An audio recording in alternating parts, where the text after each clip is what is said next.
Order of the day number 2. Injury Prevention, Rehabilitation and Compensation Amendment Bill, Committee stage. I declare the House and Committee for consideration of the Injury Prevention, Rehabilitation and Compensation Amendment Bill. Mr Speaker. Mr Chairman.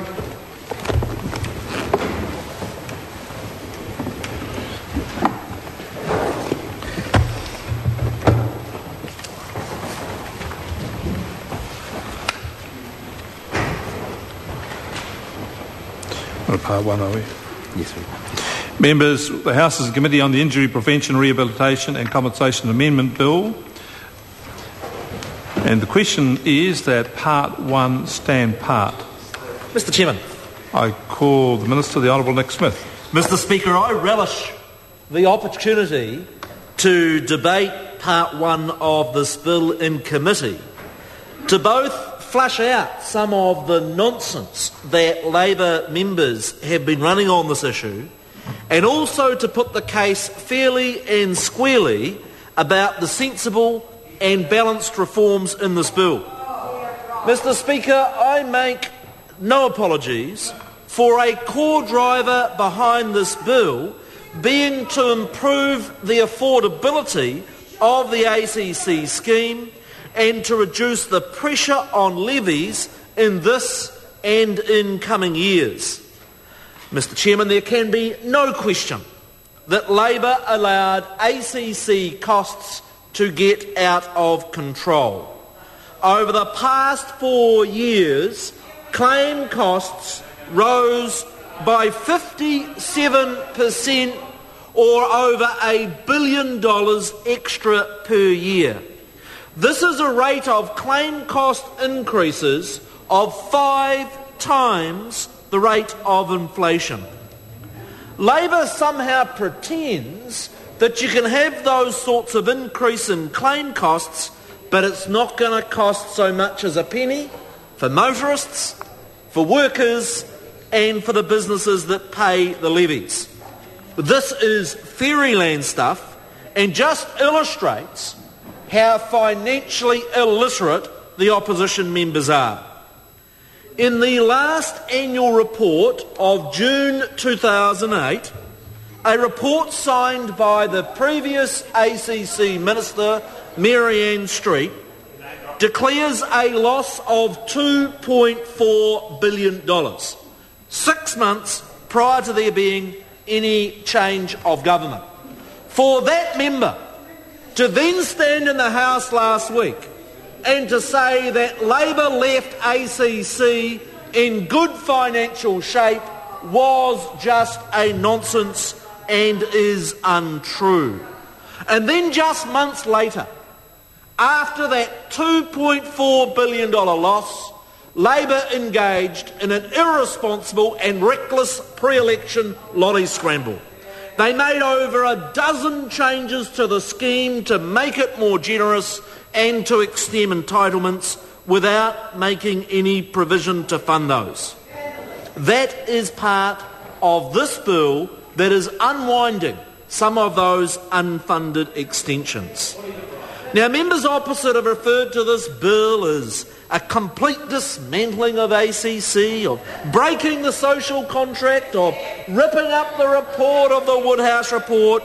That is all just political hyperbole. Let's just go through and debate what's actually in the bill. Firstly, this bill pushes out the full funding date from 2014 to 2019 to take the pressure off levies. Secondly, the bill does pull back on those extra entitlements that Labor added in the dying days of their government but never funded. I'm really looking forward to debating the clauses on holiday pay, on seasonal workers, the tests for rehabilitation when people go back to work, the provisions about self-inflicted harm and suicide, because I think fair-minded New Zealanders weighing up the rights of injured claimants and the rights of levy payers will come to the conclusion that what's in this bill is fair. Let me put a few essential questions, Mr Chairman, that we need to debate in these committee changes. The first is this: should a person be better off on ACC than what they were in work? Was that what the Woodhouse report and our ACC scheme was all about? Members on this side of the House say no, members on that side of the House say yes, they should be. And there's a very simple question.